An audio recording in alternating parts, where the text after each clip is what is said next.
मैंने हसन को हमेशा ही बोला कि भाई दोस्त तो ना बस दोस्त हो। हाँ नखरा काफी दिखाया आपने शुरू में। हाँ मतलब तकरीबन 8 साल 8 साल काफी तड़पाया है। तो वो 8 साल हर वैलेंटाइंस डे पे मुझे याद है आता था, दरवाजे पे बेल बजती थी, मैं खोलती थी, कहता था ये गिफ्ट है, शादी करोगे? नहीं। अच्छा ठीक है चल। Chaudhary and son. यस। मैंने कहा ये वाकई ऐसे हंस रही है, सब लोग ना मुड़ के देखते ये गलत टाइम पे हंस रही तुम्हारी तो ये हंस रही हो।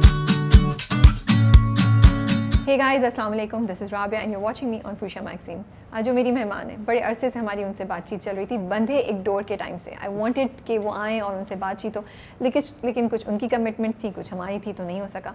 आज कल रमज़ान में चौधरी एंड सन्स में she is back on our screen after Jhoothi and Parizaad में रिसेंटली हमने उनको देखा। मैंने कहा भाई अब आप भाग नहीं सकती, अब आपको आना पड़ेगा और मेरे से गपशप लगानी पड़ेगी। तो आज मेरे साथ हैं स्टूडियो में मदीहा रिजवी और हम उनसे मुलाकात करते हैं और कुछ बातचीत करते हैं। अस्सलाम वालेकुम। वालेकुम सलाम, कैसी हैं राबिया? मैं बिल्कुल ठीक ठाक, आप बताएं। मैं बिल्कुल ठीक ठाक हूँ एंड यू आर राइट, हम लोग काफ़ी अरसे से प्लान कर रहे हैं, लेकिन पता नहीं बस कभी आप बिजी कभी मैं बिजी, तो हो नहीं पा रहा था। लेकिन इस दफ़ा मैंने भी कहा कि नहीं अब तो जाके ही आई नो, और बड़े सही टाइम पे आया क्योंकि अभी ड्रामा पिक किया है, शुरू का है, तो मैंने कहा यार अभी बात कर लेते हैं, फिर आप लोग बहुत ज़्यादा बिजी हो जाएंगे और रमज़ान तो बहुत ही क्रेजी हो जाता है। मुझे बड़ा अच्छा लगता है मदी, आप जो भी कैरेक्टर करती हैं ना, मुझे लगता है जैसे आप उसमें रच बस जाती हैं। मतलब आई रिमेंबर यू फ्रॉम झूठी एंड बंधे एक डोर में वो आपका हेयर स्टाइल भी थोड़ा सा डिफरेंट था, तो कहीं हर बार like you just start living that character, और मुझे ये स्क्रीन के अक्रॉस फील होता है। कैसे करती हैं आप, ये क्या होता है? असल में इसमें कोई रॉकेट साइंस नहीं है, लेकिन कोशिश तो मेरे ख्याल से सब एक्टर्स यही करते हैं और सब लोग ही अपने कैरेक्टर में ढलते हैं, तभी लोगों को पसंद भी आते हैं। और मैं कोई बहुत अलग से कोई स्पेशल चीज़ नहीं करती हूँ, मेहनत करती हूँ बस ये कि जिस तरह सब लोग करते हैं। कोशिश मेरी यही होती है कि मैं हर प्रोजेक्ट करती भी नहीं हूँ, मेरा बहुत कम काम आ रहा होता है, बल्कि लोग मुझे अक्सर भी कहते हैं कि इतना गैप आ गया, आप आई नहीं, इतना गैप आ गया। मैं बहुत ध्यान से प्रोजेक्ट उठाती हूँ कि मैं स्टीरियोटाइप ना हो जाऊँ, कहीं पे टाइप कास्ट ना हो जाऊँ। मेरा सम्मी देख लें आप, आंगन देख लें, उसके बाद फिर बंधे एक डोर से, उसमें मेरा एक अलग पूरा एक ट्रैक था, मेरा और कामरान का एक प्रॉपर। फिर उसके बाद झूठी में तो खैर हीरोइन ही जो थी वो वैम थी, इकरा, जो उसने बहुत खूबसूरत तरीके से किया। तो मैं कोशिश ये करती हूँ कि वो कैरेक्टर्स हो जिनमें मैं कंफर्टेबल हूँ, जिनमें मेरे पास करने को कुछ हो, तो इसलिए फिर मैं इंडल्ज हो जाती हूँ कम्प्लीटली जब कुछ होता है। आपकी ये बात बड़ी अच्छी है, कुछ करने के लिए कुछ हो, क्योंकि वो हमें नजर आ रहा होता है कि आपने कुछ किया हुआ है। एग्जैक्टली। हाँ नजर। तो चलिए इस पे हम दोबारा आएंगे एज अ डिटेल में। आई वांट टू अंडरस्टैंड कि आप कैरेक्टर को कैसे जब एग्जीक्यूट करना होता है तो आप क्या प्रोसेस होता है, बट थोड़ी देर में बात करते हैं। शुरू करते हैं। दीवा जी की बेटी हैं आप, मुझे तो मालूम नहीं था ऑनेस्टली स्पीकिंग। जब मैंने आपके इंटरव्यूज मैंने कहा अरे वाह, I was so impressed, you know, माशाल्लाह से। नॉट दैट कि I was not impressed with you, but एक वो आता है ना, एक फेमिलियरिटी होती है किसी से जिसके आप फैन होते हैं और आप कहते हैं अरे ये तो इनसे कनेक्शन है, यू नो।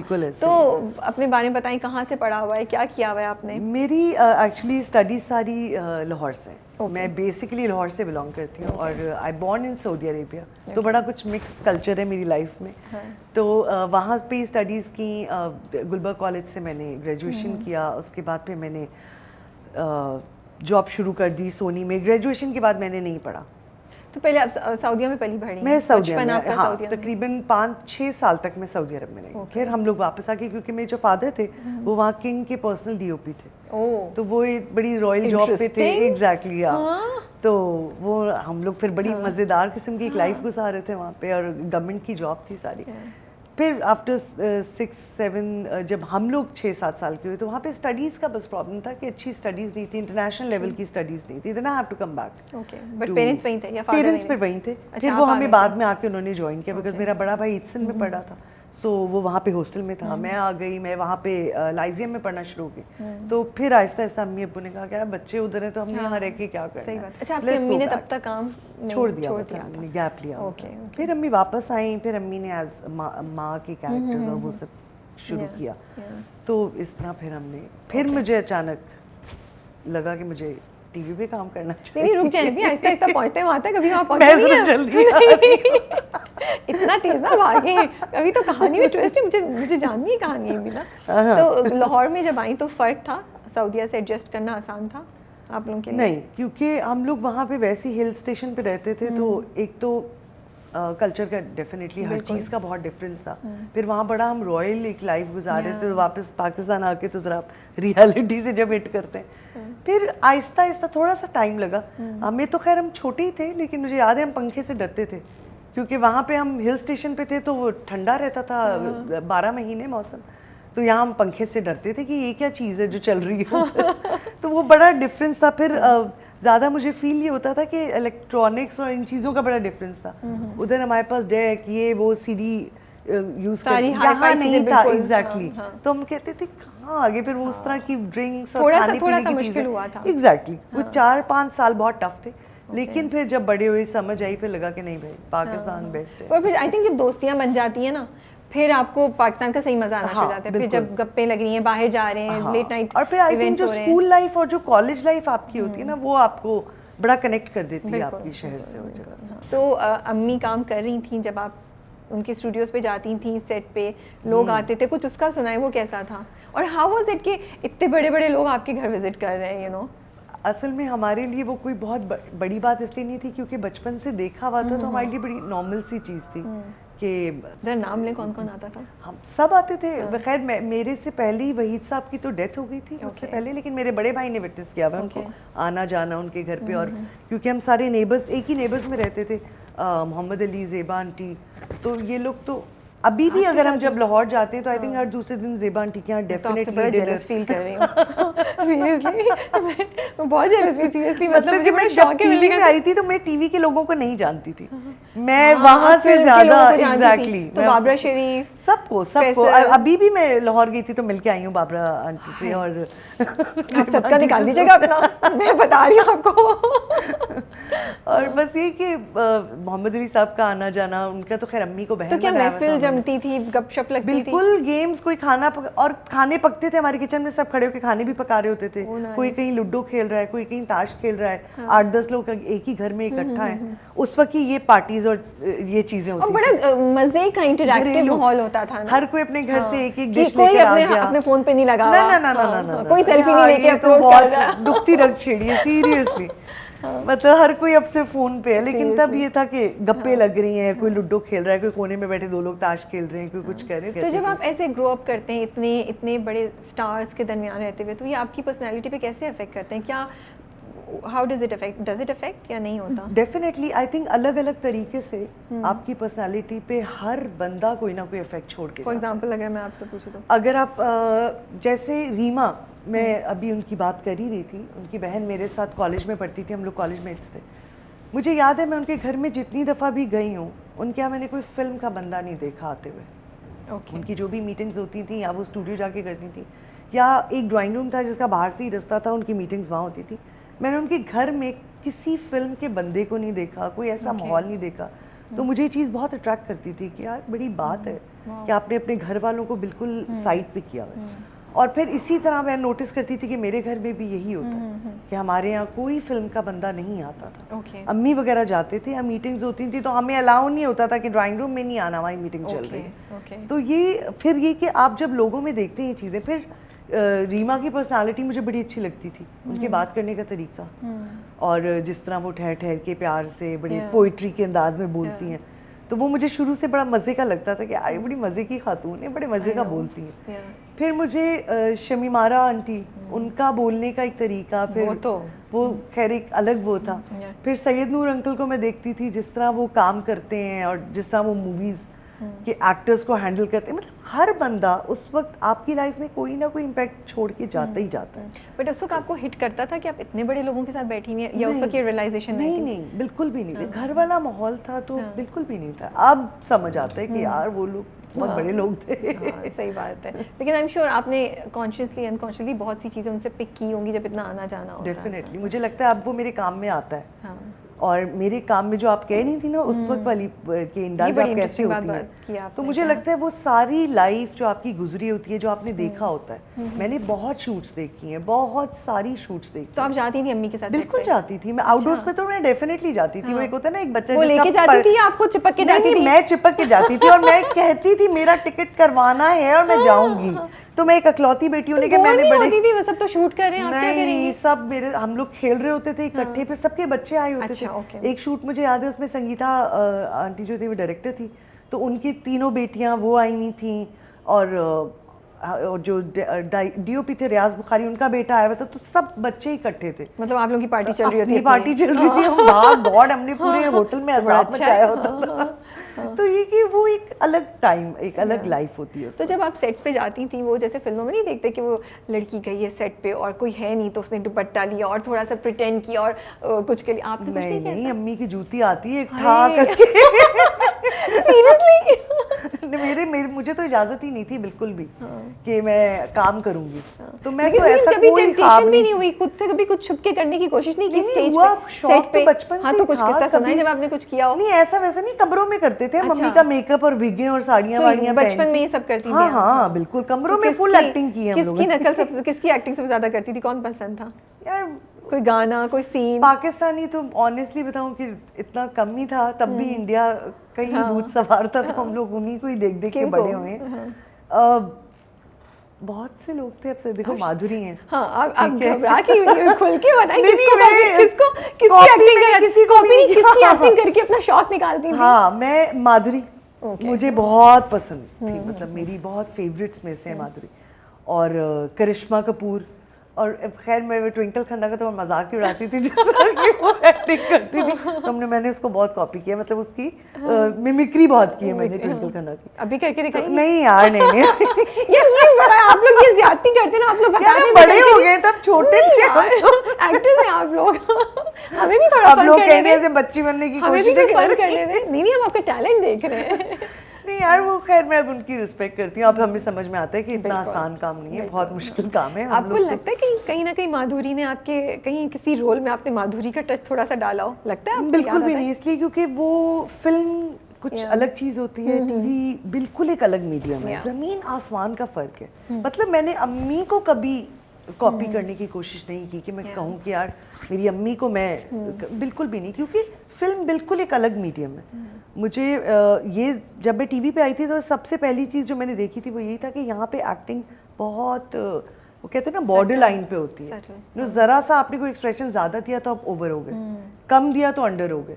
टीवी पे तो आप थोड़ा सा ओवर भी कर जाएं या अंडर कर जाएं तो इतना पता, फिल्म में पता नहीं चलता आपको। तो जब आप अम्मी को देख रही होती थी करते हुए एक्टिंग, तो क्या जहन में चल रहा होता है? डिड यू रियलाइज कि आपकी अम्मी इतनी बड़ी स्टार है? नहीं, हमने बहुत मजाक उड़ाया है अम्मी का, अम्मी के डांस का। यार आप किस तरह डांस करते? सीरियसली? ओ घर की मुर्गी दाल बड़ा, ऐसे तो ही यार होता आप लोग दीवा जी का ऐसे बोल रहे थे यार, ये तो हम लोग बहुत मजाक उड़ाते थे यार। अम्मी का कोई भी सीन आना या डांस आना, स्पेशली बच्चे जरा कम ही हजम कर पाते ना माँ को नाचता देख के, तो कहते थे आप क्या कर रही होती थी, मतलब खुद अम्मी कहती भाई हमारा दौर था उसमें यही होता था।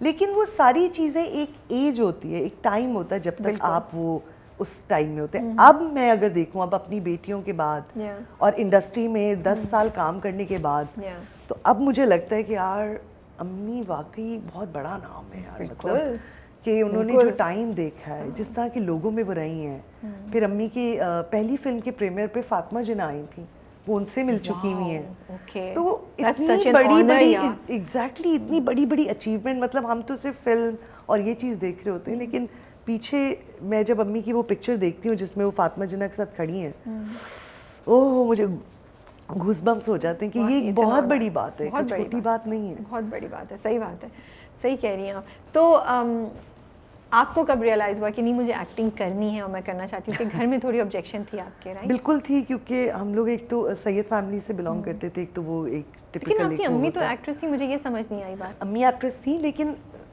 जिस घर में मर्द हजरात ज़्यादा होते ना, तादाद जैसे भाइयों की, मेरे 2 भाई थे बड़े और अब्बू थे, तो 3 लोग थे और मैं और अम्मी थे, तो हम ज़रा माइनॉरिटी थे। तो मेरे बड़े भाई को ज़्यादा था कि ये काम ना करे, और वो अब मैं समझती हूँ कि वो गलत भी नहीं था, क्योंकि भाई हमेशा बहनों की तरफ प्रोटेक्टिव होते हैं। वो चाहते यही है कि माशरे से जितना बचाया जा सके।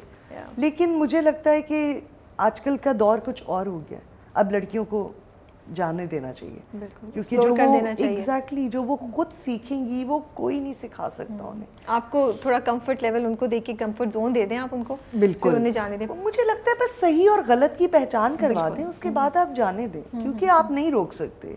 कोई भी बच्चा, हम जैसे छुप के भी अब कमरों में घुस के एक्टिंग करते ही थे, तो फिर एक दिन बाहर आके भी कर ली वो, क्योंकि आपके सबकॉन्शियस में होता है कि आपको करना है। तो हुआ कैसे, प्रोसेस कैसे हुआ? पहले जाके बात की बड़ी अजीब, या पहले खुद एक्सेप्ट किया कि मुझे करनी है and I have to fight for it? क्या? अच्छा, ये भी एक बड़ी अजीब सी स्टोरी है, मैंने कभी भी ये ऑन एयर नहीं बोला, लेकिन चले आज हो रही है बात तो रोजे में सच सच बुलवा रही हूँ मुझसे राबिया। देखिए मैंने बड़े टाइम से बड़े तुमने रोजे में गलत बुलाती हैं, कुछ इधर उधर नहीं निकल सकेंगी। हुआ ये कि मैं एक मल्टीनेशनल में जॉब करी थी। ओके। और वहाँ पे आना जाना, ऑफिस में जब मेरा शुरू हुआ, काम शुरू हुआ, चीज़ें 6-7 महीने गुजारने के बाद वो एक कॉर्पोरेट साइट थी। तो मैंने कुछ रियलिटीज़ वहाँ पे देखी, तो मुझे लगा कि ये बड़ी डिबेटेबल बात है मेरे घर में। ये मेरे घर वालों को लगता है कि job is better than field और समथिंग। तो मैंने फिर अपने अब्बू को बिठा के बताया, मैंने कहा मैं कॉर्पोरेट फील्ड में हूँ, आपको यू हैव नो आइडिया कि हर चीज़ सब कुछ है, हर जगह पे है, बुराई अच्छाई तो हर जगह पे है, और वहाँ क्या है यहाँ क्या है। इधर ये कि ज़रा थोड़ा सा चीज़ें आपके सामने है, खुल के हैं, लोग ज़रा मॉडर्न है, ब्रॉड माइंडेड है। तो ये अब मैं ज़रा तरीके से बात कर रही हूँ कि ज़रा उधर वाले भी ना माइंड करें, इधर वाले भी ना माइंड करें, लेकिन अच्छाई बुराई तो हर जगह पर है। तो जब अगर मैं अपने आपके साथ हुआ था या आसपास आपने देखा? कुछ आसपास भी देखा, कुछ एक आधा किस्सा अपने साथ भी हुआ, तो मुझे लगा कि ये कुछ सही बात नहीं है। मैं आई थिंक उधर भी जा सकती हूँ, इसका मतलब अगर यहाँ पे भी ये सही सब बात कुछ है। है, आपने कहा अगर इसी वजह से रोक रहे थे तो ये तो यहाँ यही पे भी एक हो रहा वजह है। थी, बिल्कुल ये एक वजह थी। ठीक है। फिर मैंने अपने फादर को बिठा के बोला, मैंने कहा नहीं मैं फिर वहाँ जाऊँगी, वहाँ मैं कम से कम अपने 5-6 लोगों को जानती तो हूँ, और मैं वो करूँगी जिसका मुझे बहुत शौक है। एग्जैक्टली, और जो मैं करना चाहती हूँ। और इसमें मेरे अब्बू की बहुत बड़ी बात ये है कि my father was the only person in the house who stood behind me. जिन्होंने कहा कि नहीं, अब वो कह रही है, वो जाना चाहती है, वो जाएगी, जिसको बात करनी है करे, जिसको नहीं करनी वो ना करे, वो लेटर ऑन कर ले, लेकिन इस वक्त उसका जो डिसीजन है उसको वो करना है। तो वो ये कि मेरे फादर ने मेरे पीछे खड़े होकर मुझे सपोर्ट किया, जिसकी वजह से आज मैं यहाँ बैठी हूँ। तो फिर क्या सोचा कि कैसे करूँगी, वो कैसे प्रोसेस था? इतना मुश्किल नहीं था, क्योंकि डेफिनेटली जान पहचान तो थी सबसे। तो कराची मुझे असल में मैंने जो पहला प्रोजेक्ट किया था उसमें अम्मी थी, और वो 7 स्काई का प्रोजेक्ट था, सैयद आतिफ हुसैन डायरेक्ट कर रहे थे उसको, नाम मेरे दिमाग से निकल गया, सनम बलोच उसमें मेन हीरोइन थी। तो आतिफ भाई अम्मी को कास्ट करने आए थे, तो उन्होंने मुझे बोला कि तुम करोगी, तुम क्यों नहीं करती काम, कि तब मेरे बाल और बहुत लंबे थे। तो वो उन्होंने कहा इतने खूबसूरत बाल हैं, तुम इतनी अच्छी हो, तुम क्यों नहीं करती हो काम। तो मैंने अम्मी को देखा, मैंने कहा बहुत ख़तरनाक बात छेड़ने मैं तो उड़ के चली जाऊंगी। खैर वो बात होते होते उन्होंने मुझे कहा कि नहीं मैं कास्ट कर रहा हूँ, तुमने करना है ड्रामा। बस फिर वो पहला वो हुआ कि मैंने वो कर लिया, मैं आ गई कराची। बस कराची आई, फिर मैं वापस नहीं जा सकी। उसके बाद तो आसान था? हाँ, इतना मुश्किल नहीं था। तो लेकिन स्ट्रगल थोड़ी बाद में मैंने की, डेफिनेटली की मैं। फिर हम टीवी जाना, इधर जाना, उधर जाना, जो एक नॉर्मली एक स्ट्रगल होती है आपकी।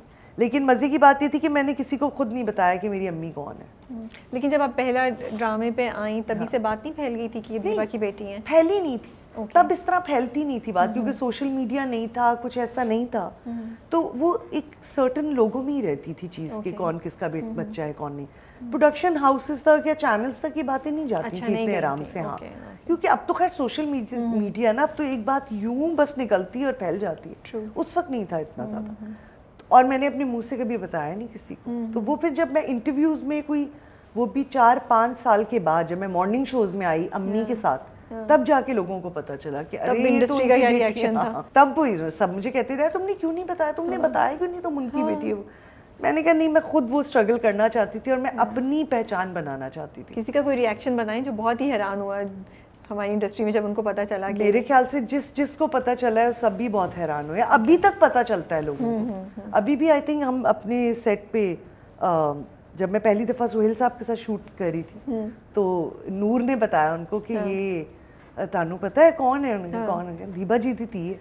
वो एकदम से उन्होंने मुझे यूं देखा, फिर मुझे गले थे, तुम तो मेरी बेटी हो, तुम तो मेरी बेटी हो। मैंने कहा जी उनका तो होगा ना, वो वैसे लाहौर से, तो उनका तो वैसी कनेक्शन होगा।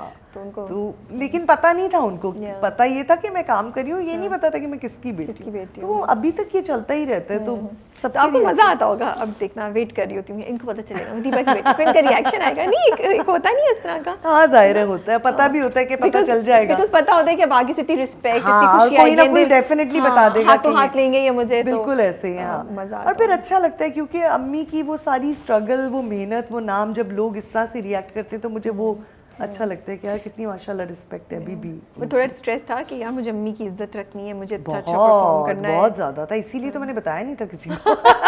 अच्छा, हम समझ रहे हैं खुद इतनी मेहनत करना चाह रही हूँ, तो नहीं भाई प्रेशर नहीं लेना मुझे, ताकि मैंने कहा अगर मैं फ्लॉप होगी तो चुप करके चली जाऊंगी, अम्मी का नाम नहीं खराब होगा।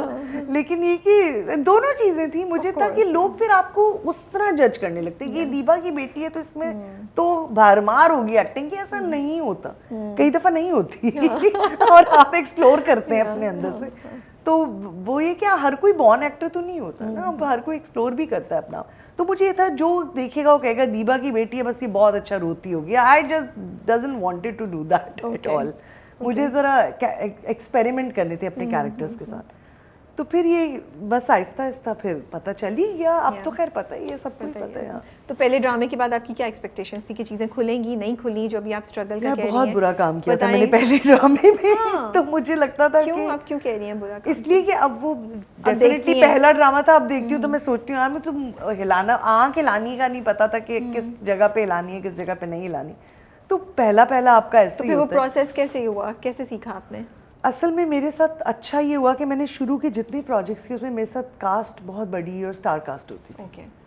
तो मुझे इस तरह सीखने का बहुत मौका मिला। जैसे अगर मैं पहले प्रोजेक्ट की बात करूँ उसमें सनम बलोच के साथ था, और सनम उस वक्त माशाल्लाह एक बहुत बड़ा नाम, एक बहुत बड़ा टैलेंट। तो मैंने उस प्रोजेक्ट में सनम से बहुत सीखा था कि उसका डायलॉग डिलीवरी, ठहराव कैसे क्या करती है, सैड सीन कैसे करती है, रोमांटिक सीन्स कैसे करती है। तो वो एक था। फिर उसमें शबीर जान, फिर उसमें अम्मी भी थी। तो मतलब बहुत बड़े नाम थे। तो उनसे फिर दूसरा जो मैंने प्रोजेक्ट किया था वो भी उस यार देखो नाम मेरे दिमाग से निकले हुए सबके, टाइम भी बहुत हो गया। उसमें फिर महविश थी, एहसन खान थे, मेरे कातिल मेरे दिलदार एग्जैक्टली और फिर फरहान अली आगा और बद्दू आपा। तो उसमें बहुत बड़े नाम। फिर मैंने बड़ी आपा किया। बड़ी आपा में सवेरा नदीम, नूमी भाई, आयशा खान और मतलब यू जस्ट नेम इट। उसमें तो अर्जुमंद रहीम, मतलब एक्टर्स थे सारे।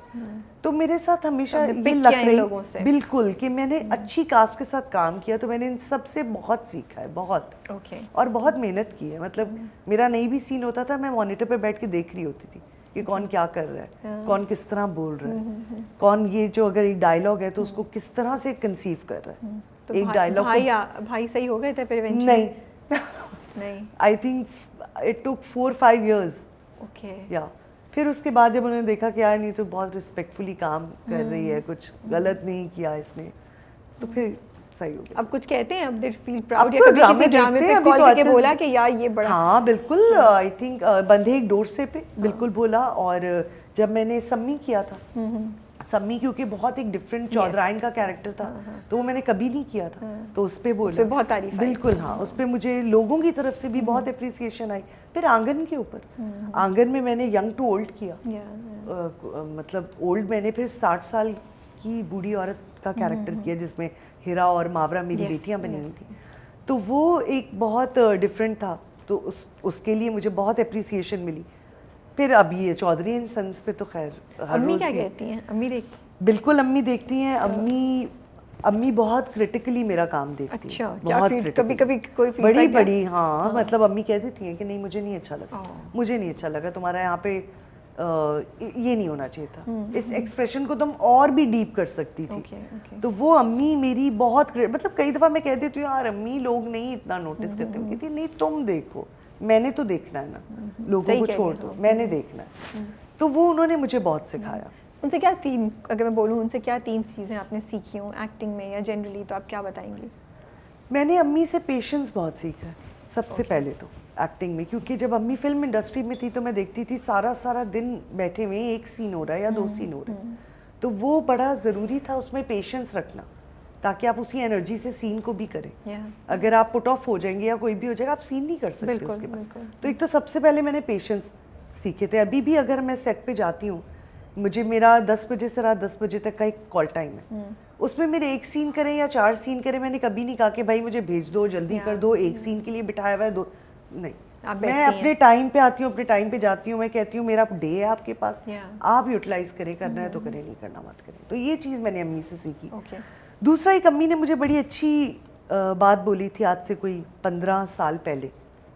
अम्मी ने मुझे बोला था तुम एक्टिंग करना चाहती हो लेकिन अपनी जितनी तकलीफ़ें हैं ना वो अपने अंदर रखो, ओके किसी से शेयर नहीं करनी। जो भी तकलीफ़ है, गम है, प्रॉब्लम है, कोई भी है, कुछ भी है, उसको अंदर रखो, वो काम में निकालो।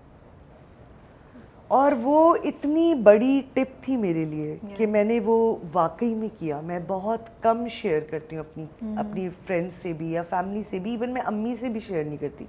कई चीज़ें होती हैं आपकी लाइफ में, बहुत आपकी पर्सनल लाइफ की चीज़ें होती हैं। आप नॉर्मली आप स्ट्रेस में होते हैं, किसी चीज़ में होते हैं, तो वो मैं अपने अंदर रख के मैं काम में निकालती थी। और यही बात है कि मैं इतना इंडल्ज हो जाती हूँ कैरेक्टर्स में क्योंकि आप अपनी तकलीफ़ों को फिर उसमें निकालते हैं। तो चैलेंज क्या था आपका? जैसे आपने बताया कि उस वक्त आना तो इतना मुश्किल नहीं था, लेकिन उसके बाद आपने बहुत स्ट्रगल की। तो किस किस्म की स्ट्रगल की? आपको लग रहा था एकदम से चीज़ें खुल जाएंगी, कैरेक्टर्स पे कैरेक्टर्स आएंगे, वो नहीं आ रहे थे, या जिस तरह के कैरेक्टर्स आपको चाहिए थे वो क्या हो रहा था? एग्जैक्टली ये चीज़ थी कि जिस तरह का काम मैं करना चाह रही थी ना, मुझे टाइप कास्ट होने का शौक नहीं था। ये शुरू से ही था? शुरू से ही था। मुझे नहीं था कि, और मुझे कभी ये नहीं था कि मैं हीरोइन आना शुरू हो जाऊं, क्योंकि मुझे लगता है, ये मेरा बिलीफ है कि सिर्फ 2 मूड्स होते हैं हमारे यहाँ हीरोइन के। मतलब या वो रो रही है, या वो शायद अपने लिए उसने स्टैंड ले लिया है लेकिन वो इवेंचुअली फिर भी रो रही है। तो मुझे लगता था कि ये भी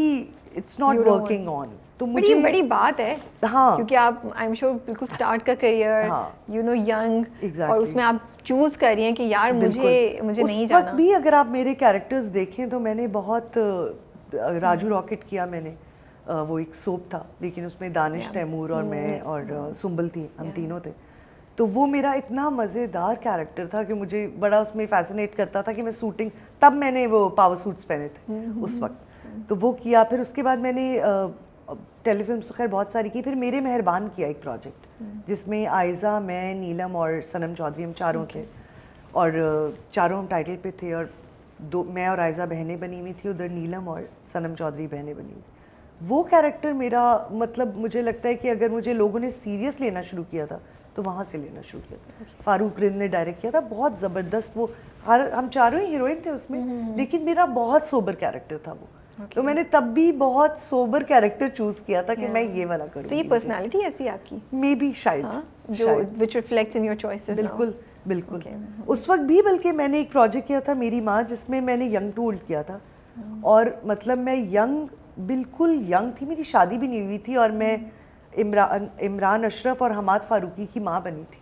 वाह, ये बड़ा वो है, ये बड़ा हौसला चाहिए। हाँ, मैं हूँ बहुत डेयरिंग, मैंने इस तरह की बहुत चीज़ें की हैं। लेकिन फिर ये होता है, मुझे फिर अगली 6 प्रोजेक्ट्स की कॉलिंग यही आती है कि माँ का कैरेक्टर है, माँ का यही तो मैं बोल रही थी कि वो एक दफ़ा कर लिया तो बोलेंगे यार अब इससे यही कराते रहो, यू नो। ऐसा हुआ है मेरे साथ, स्पेशल आई थिंक आंगन के बाद तो मेरे साथ आई थिंक 1.5 साल तक यही हुआ है। मुझे जिसने कॉल किया, फिर आप नहीं मैं क्या नहीं करूँ भाई, वो You wouldn't work then? No, फिर नहीं किया मैंने, उसके बाद नहीं किया, क्योंकि मैं करना ही नहीं चाहती थी कि मैं का वो स्टीरियोटाइप होने से बेहतर है, और अभी मुझे माँ के कैरेक्टर्स नहीं करने, ऑफ कोर्स। तो मैंने कहा नहीं, जब मुझे लगेगा कि हाँ मुझे माँ के कैरेक्टर्स करने तो मैं ही करूँगी। तो अभी आप मेंशन करी थी कि हम टीवी जा रहे थे, इधर जा रहे थे, प्रोडक्शन हाउस जा रहे थे, तो वो क्या जा रही थी, क्यों जा रही थी, क्या कह रही थी? काम के लिए कि भाई बताओ, काम है तो बताओ, जाहिर है, और ये सबको करना पड़ता है, ये सिर्फ मैंने नहीं किया, ये सबने ये स्ट्रगल किया। मतलब एड़ियां रगड़नी पड़ती, बिल्कुल करना पड़ता है, बिल्कुल। आपके घर आके तो आपको कोई काम नहीं देगा। फायदा बिल्कुल हुआ, मतलब सबसे एक ताल्लुक भी बना, काम भी मिला उस वक्त। फिर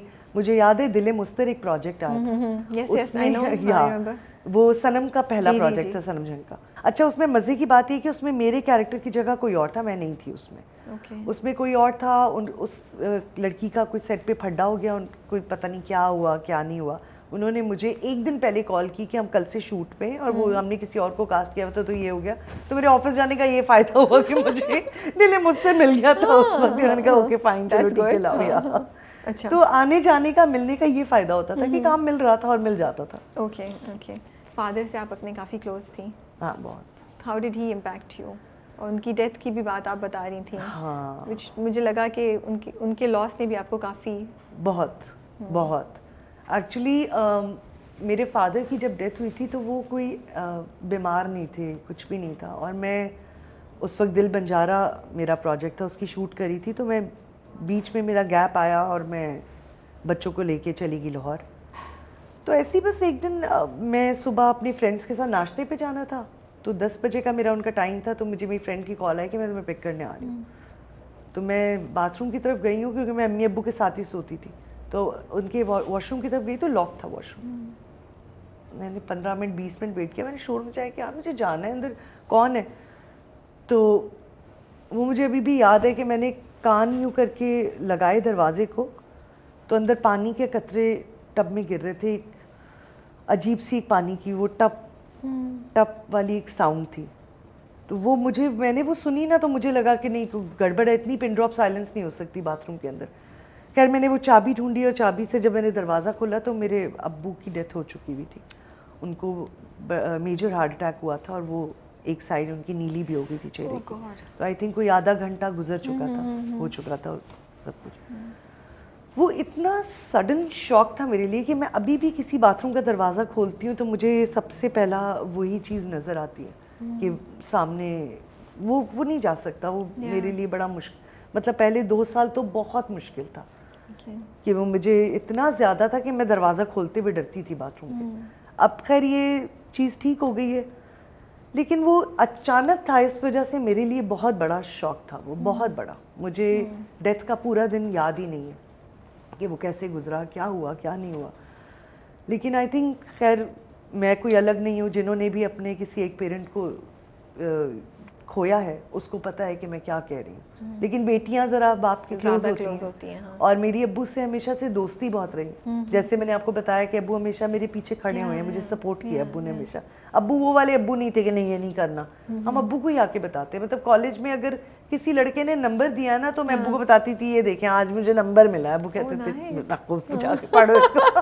तो मतलब ये वाली दोस्ती थी हमारी अब्बू से। मतलब अब्बू ने हमें ये बोला हुआ था कि कोई पसंद आए तो आके बता देना, मैं जाके देखूंगा, फैमिली अच्छी होगी तो मैं कर दूंगा शादी, वरना नहीं करूंगा मैं। हमेशा हमारी ये वो होती थी कि अच्छा ठीक है चलो सही है। लेकिन वो खैर ऐसी कोई बात हुई नहीं। लेकिन अब्बू हमारे बहुत फ्रेंडली थे, बहुत ज़्यादा। ये तो मुझे बहुत ही खूबसूरत किस्म का आपका रिश्ता उनके साथ लग रहा है ना, जिसमें मतलब आप आगे कॉलेज से बता रही हूँ। ये मैं कम बता रही हूँ, होता बहुत कुछ था। आते जाते मेरे अब्बू का क्योंकि जरा पेट बाहर था तो मैं यूँ मारती थी कि यार इसको अंदर करें, क्या पेट निकाल के फिर रहे होते। मतलब बहुत ज़्यादा दोस्ती थी मेरी, क्योंकि मेरी कोई बहन नहीं थी। तो अम्मी अब्बू ये सभी मेरे घर वाले मेरे दोस्त थे। कोई ऐसी चीज़ है जो आप अब सोचती हैं कि मैंने उन्हें बता दिया होता, कह दिया होता? क्योंकि मैं आपके 1-2 इंटरव्यूज़ देख रही थी, तो हर इंटरव्यू में आपने ना बड़ी क्लियरली जो मैसेज आप दे रही हैं वो आप माँ बाप से रिलेटेड ही दे रही हैं। तो मुझे लगा कि बहुत आपके दिल के करीब, हर किसी के माँ बाप उसके दिल के करीब होते हैं, लेकिन आपके ज़रा शायद because of this experience also बिल्कुल एकदम से लॉस हुआ। और जिस तरीके से आपने बताया कि आपने उनको देखा, वो एक और भी ज़्यादा, बिकॉज इट्स नॉट इजी कि आप अपने पेरेंट्स या किसी को जिससे आप मोहब्बत करते हैं उसको इस हालत में देखें, तो वो एक स्कार छोड़ के जाता है आपके ऊपर बहुत ज़्यादा। क्योंकि उनकी बाथरूम से फिर डेड बॉडी उठा के भी मैंने और मेरे भाई ने बेड पे रखी थी, तो मुझे और मेरे भाई को फ्रोजन शोल्डर भी हो गया था और कोई 1.5 महीना हम लोग हाथ मूव नहीं कर पाए, क्योंकि तब पता चला था मुझे कि डेड बॉडी का वजन कितना होता है। और वो जो दिन था, उसके बाद लाइफ कितनी चेंज हुई, कितना फ़र्क आया लोगों के और फैमिलीज़ के रवैयों में और चीज़ों में। बहुत फ़र्क पड़ता है। बाप आपके सर पे हो उसका बड़ा फ़र्क होता है, और ना हो तब बड़ा फ़र्क होता है। तो आपको दुनिया कहते हैं ना छत होता है ना, बाप आसमान होता है आपका। तो आसमान निकल जाए तो फिर आपको फेस करना पड़ता है हर चीज़ को पहले, वरना तो आपके पेरेंट्स कर रहे होते हैं। कोई भी छोटी चीज़ होती थी, अब्बू को फ़ोन करना, अब्बू ये मसला, अब्बू कहते छोड़ दे मैं कर लूँगा हैंडल। अब आप किसको करेंगे? अब खुद ही करना है। ये भी एक बड़ा चीज़ होती है, फ़ोन उठा के आपको बहुत बड़ी, यही तो चीज़ होती है, यही चीज़ तो डिस्टर्ब करती है। खुशी हो, गमी हो, तकलीफ हो, ये चीज़ डिस्टर्ब करती है, क्योंकि पीछे नहीं है अब खड़े होने वाला। अल्लाह हौसला दे आपको भी और सब लोगों को जो बिल्कुल जिन्होंने अपने पेरेंट्स को खोया हुआ। बिल्कुल। तो आप कोई ऐसी बात है जो आप सोचती हैं आपके मैंने आई विश उन्हें बोला होता? नहीं, मैं बहुत एक्सप्रेसिव थी तो मैंने सब कुछ बोला हुआ है, लेकिन बस मैं ये चाहती थी कि जो काम मैं अब किया है वो देख लेते। जैसे सम्मी, आंगन, अगर वो आंगन देखते तो वो माशाल्लाह बहुत खुश होते। आई थिंक अभी भी देख के खुशी होंगे, लेकिन वो एक मेरे अंदर ही है कि मैं उनके साथ बैठ के ज़रूर देखती है चीज़। आई नो, जब आप अच्छा कुछ करते हैं तो आपका दिल चाहता है कि पेरेंट्स प्राउड फील करें। जैसे अम्मी ने देखती थी, अम्मी जिस खुश होती थी तो मैं बस ये मिस करती थी कि अब्बू को मैं मिस कर, अब्बू होते तो वो रो पड़ते या गले लगाते कि यार तुम बड़ी मैच्योर हो गई हो यार, वो एक अलग फीलिंग होती है। तो वो मैंने बस मिस करती हूँ। आई एम श्योर वो अभी भी he must be very proud of. बिल्कुल, हाँ। हस्बैंड से कैसे मिली? आपके हस्बैंड भी इंडस्ट्री से ही ताल्लुक रखते हैं। आजकल हम उनको एज बादाम गुल देख रहे हैं इन संगेवा। तो मैं तो जब आई तो मैंने ऑफिस में सबको बताया, मैं अभी मधिया को भी बताई थी, तो सबके ने वाकई मैंने इंट्रोड्यूस ही किया। मैंने कहा आपको पता है उनके हस्बैंड कौन है? मैंने कहा बादाम गुल, यू नो। तो how did you meet him? Hassan से असल में मेरी शादी से पहले से हमारी दोस्ती थी। हमारा एक ग्रुप था छोटा सा लाहौर में, नाजिया, और उसमें नाजिया बेग हस्बे हाल में जो शो करती थी, और इंडस्ट्री के 2-4 लोग थे। तो हसन को मैं पिछले 11 साल से जानती थी शादी से पहले। As friend. वाओ, मतलब बेस्ट फ्रेंड। हर तो ये वो कहानी है, बेस्ट फ्रेंड हस्बैंड बन गए। बिल्कुल एग्जैक्टली। और दोस्ती ऐसी नहीं कि बाहर वाली दोस्त, मतलब उसकी पेरेंट्स मेरे घर आ रहे हैं, हम सब एक दूसरे के घर जा रहे हैं, रातों को सही रात बैठे हैं, गप्पे लग रही हैं, खाने चल रहे हैं, कोई कुछ पका रहा है, कोई कुछ बना रहा है, इस तरह वाली हम सबकी दोस्ती थी। तो हम लोग बेस्ट फ्रेंड्स थे। मतलब मेरा नहीं ख्याल है कि कोई मेरी लाइफ की चीज़ थी जो हसन से छुपी हुई थी। तो बस ऐसे मिले, और कहीं बीच में हसन मुझे पसंद करने लगा, जिसका आइडिया मुझे उस वक्त तो नहीं हुआ। सबने बताना शुरू किया मुझे, लेकिन मैं उस तरफ जाना नहीं चाहती थी।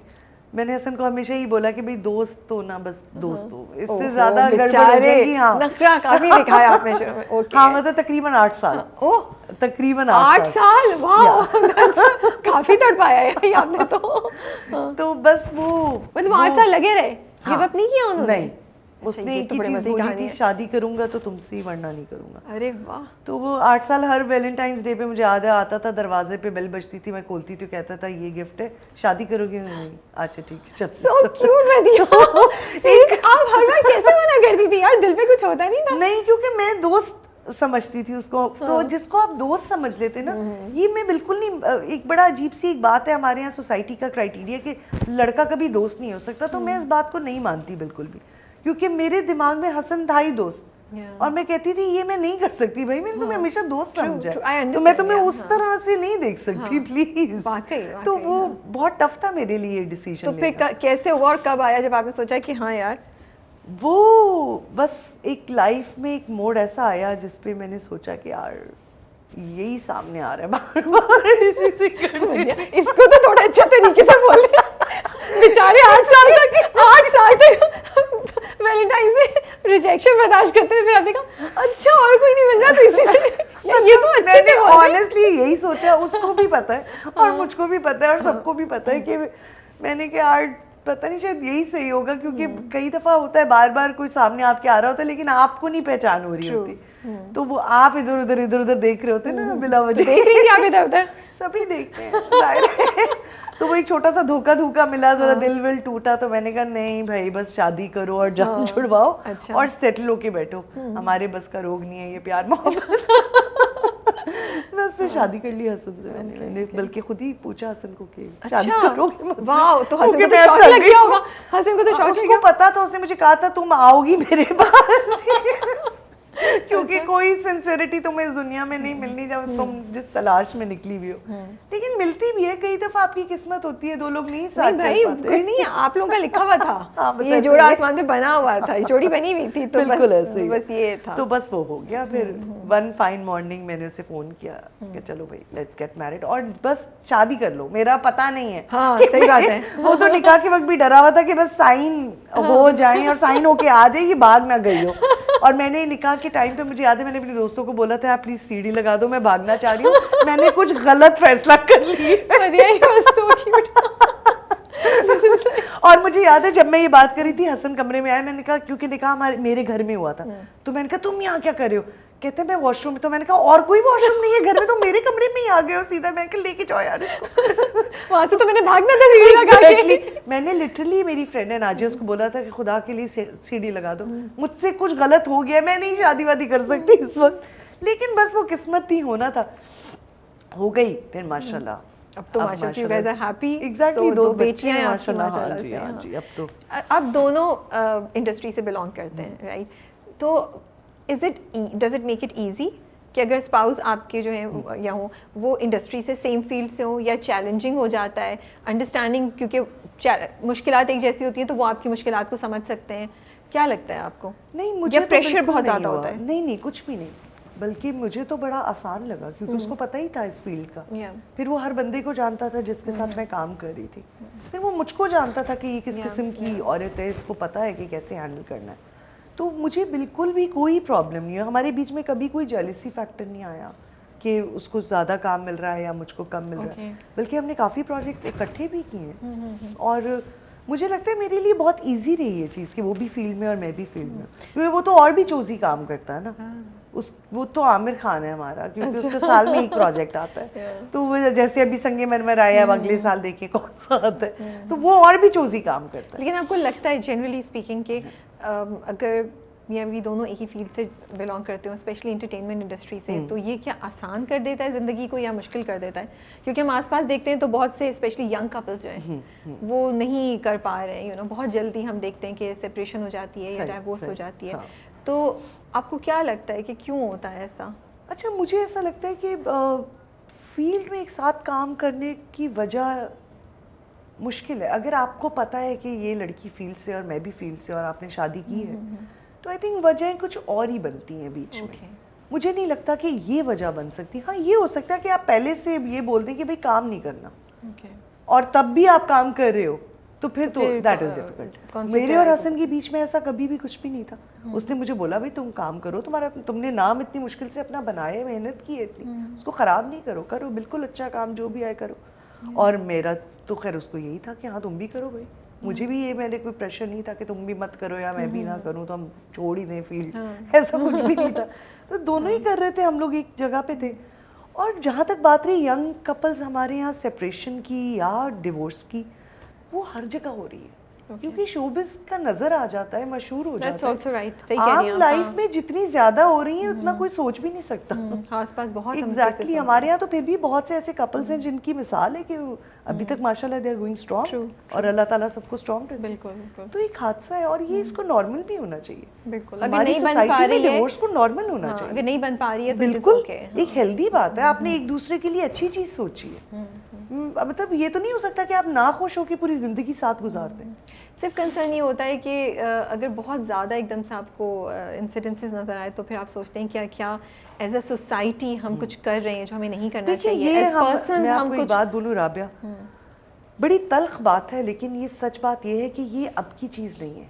ये हमारी पुरानी जनरेशन से लेकर अभी तक इको हो रही हैं चीज़ें। हम लोगों को जो ब्रॉटअप दिया गया है वो अब के ब्रॉटअप के अब के दौर के साथ क्लैश कर रहा है। ओके मतलब हमें अगर ये सिखाया गया कि जी फॉर एग्जांपल मैंने सुना है, बिल्कुल सुना है कि जी शादी हो गई तो मर के वापस आओगे। yes, of course. तो वो अब के कल्चर के साथ क्लैश कर रही है वो बात। क्योंकि जहाँ अब आपकी शादी हो रही है वो लड़का कितना सीरियस है लाइफ को लेकर या चीज़ों को लेकर, वो आपको बाद में ही पता चलता है, रहकर ही पता चलता है, ऐसे नहीं पता चलता। तो जब आप देखते हो या कोई बिटर रियलिटी देख लेते हो तो आप क्या बोलोगे कि मर के वापस आना है या आ जाऊँ मैं वापस की, मतलब बता दो क्या करना है। और फिर लड़कियां अब माशाल्लाह बहुत स्ट्रांग हो गई हैं और लड़के भी बहुत स्ट्रांग हो गए। कोई किसी पे डिपेंडेंट नहीं है, सब अपना कमा रहे हैं, खा रहे हैं, साथ साथ चल रहे हैं एक दूसरे के। जहाँ वो समझते हैं कि नहीं यार ये यहाँ पे नहीं सही हो रहा तो चलो ठीक है पीछे हट जाओ। तो आई थिंक इस चीज़ को नॉर्मल होना चाहिए। मुझे लगता है कि डिवोर्स, सेपरेशन, इन बातों को नॉर्मल होना चाहिए। आप जितना इसको स्पेशल ट्रीट करोगे या आप बात करोगे ये इतना ज़्यादा होगा। ओके और as a working mother entertainment industry में क्या चैलेंजेस होते हैं? कितना दिल पे हौसला रख के जाना पड़ता है? बहुत सख्त चैलेंजेस होते हैं। ये तो खैर मैं जितना भी बोलूँ कम है। अभी मैं अपने साथ देख रही हूँ, आयज़ा भी होती है और ऑलमोस्ट हमारी एक ही रूटीन होती है, उसके बच्चे भी स्कूल मेरे।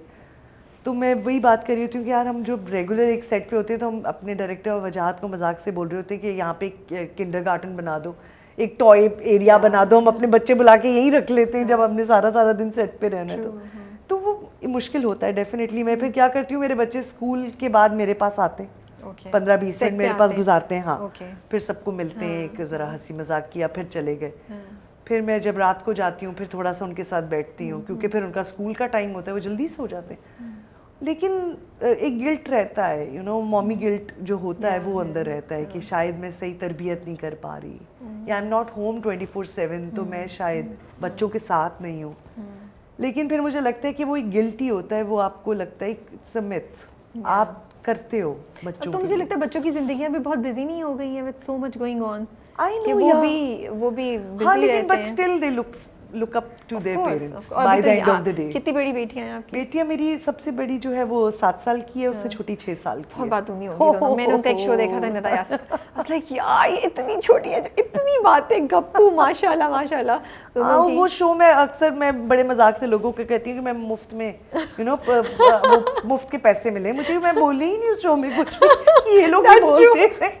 मदिया को सुनना चाही थी, मदिया ने कुछ नहीं बोला उसमें, वो दोनों बोली वो दोनों ने माइक पकड़ लिया और दोनों की कॉन्वर्सेशन चल रही है बीच में इल्जाम भी लगाए मुझ पे कि मामा हमसे झाड़ू दिलवाती हैं कि पता नहीं बर्तन धुलवाती हैं। मैंने कहा मुझे मरवाओगे। निदा ने भी खोज के सारे सवाल बाल बनाते कौन ज्यादा और सब कुछ। हाँ, निदा ने मुझे बहुत अरसे पहले ही बोला था इनको।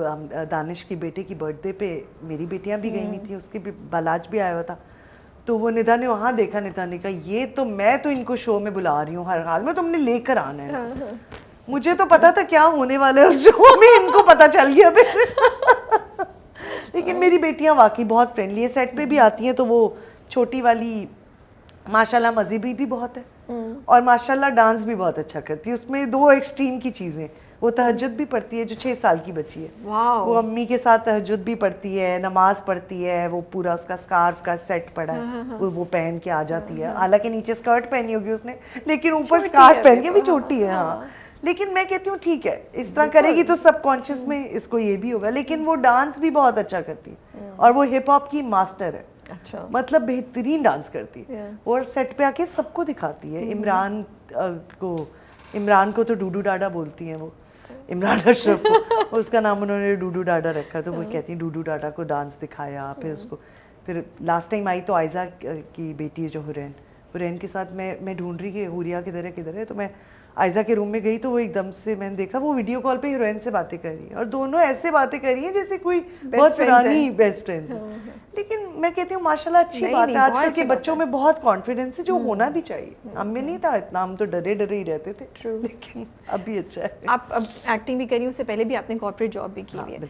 आजकल अक्सर हम लोग वुमेन एम्पावरमेंट की बात करते हैं और हम बहुत कहते हैं आजकल की लड़कियों को, अगर मैं देखूं तो यंग जो जनरेशन आ रही है तो हम कहते हैं नहीं यार एम्पावर करो औरतों को, उनको पढ़ाओ, उनको जॉब करने दो। आपको लगता है कि जॉब करना ज़रूरी है वुमेन एम्पावरमेंट के लिए, या उसके बगैर भी हम अपनी औरतों को एम्पावर कर सकते हैं, या यू फील कि नहीं घर से निकल के काम करने का एक्सपीरियंस एक ऐसी चीज़ है जो आपको ज़िंदगी में आगे बहुत काम आएगी? देखिए जॉब करना तो बड़ा ज़रूरी है, मुझे लगता है कि लड़कियों का जॉब करना बहुत ज़रूरी है क्योंकि उससे आपको बहुत कुछ सीखने को मिलता है, चीज़ें टैकल करनी आती हैं, हैंडल करनी आती हैं, आपको सोसाइटी के बड़े अच्छे और बुरे पहलू पता चलते हैं, आप उसको हैंडल करना आपको आ जाता है तो फिर आप एक घर बड़े अच्छी तरह के हैंडल कर सकते हो। लेकिन सच ये भी है कि बहुत सी हमारी मेजॉरिटी है उन औरतों की जो जॉब नहीं कर सकती। बिल्कुल। तो अब तो खैर इतना मुश्किल भी नहीं है कि अगर आप अपने आप को एजुकेट करना चाहते हैं। देखिए एम्पावरमेंट मुझे लगता है औरतें पावरफुल हमेशा से हैं, you know you just have to imply and you should know how to imply, you know how to implement this thing. अब बड़ी अच्छी बात, लेकिन ये कैसे पता चले? मैं भी तो आर्ट है आपको बताने लगी हूँ कि मुझे वो कंगना रनौत जो है एक्टर्स, उनकी मैं एक इंटरव्यू देख रही थी, उसमें उन्होंने बड़ी अच्छी बात की थी। मैं उनका नाम इसलिए ले रही हूँ क्योंकि मैं उनकी बात कोट कर रही हूँ। उन्होंने बोला कि आप किसी औरत से, किसी भी जाहिल गवार औरत की गोद से उसका बच्चा छीन के जरा भाग के दिखाएं, ट्रू, आप देखें वो आपको कैसे नोच के रख देगी।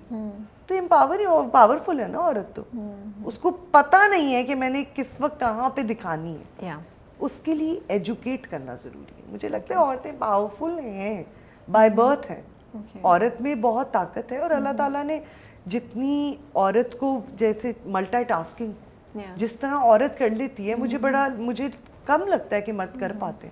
मतलब इस चीज़ को मेरे हस्बैंड ने तो हमेशा एग्री किया है कि हाँ भाई तुम 6 चीज़ें साथ देख लेती हो, मेरे से नहीं होता, मैं एक टाइम पे एक ही चीज़ कर सकता हूँ। अगर मैं घर पे हूँ तो मैं बच्चे देखूंगा, मैं बाहर हूँ तो मैं काम करूँगा, I can't you know here and there, I can't do that.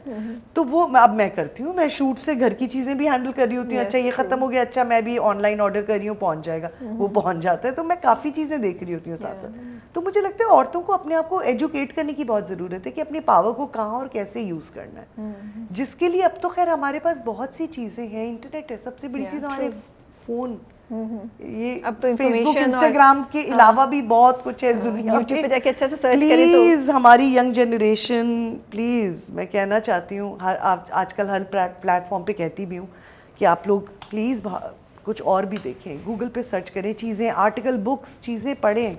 अगर आपको बुक्स पढ़नी नहीं आती आप गूगल पे बैठ के पढ़ें। मैं तो अब गूगल से डाउनलोड कर लेती हूँ बुक्स, ट्रू।